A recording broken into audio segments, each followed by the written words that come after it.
This is the old wheels.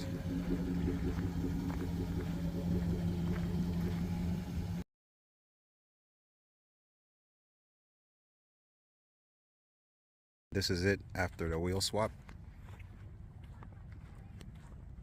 This is how it looks. I think it looks a lot better with the 5 spokes on it.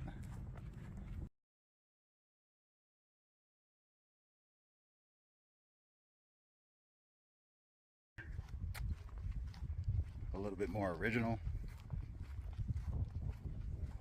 Has the sport package on it, so the AMG wheels make it look a lot better. Look like it fits it.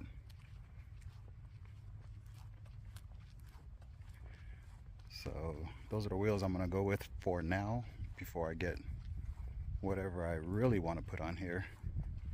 I'm thinking about the AMG monoblocks, but for now these will work. Next thing I'm gonna do is work on the interior, and I'm gonna put an AC compressor on it and get that to fire up real cold for me. Other than that, this is the R129. This one is a 1993,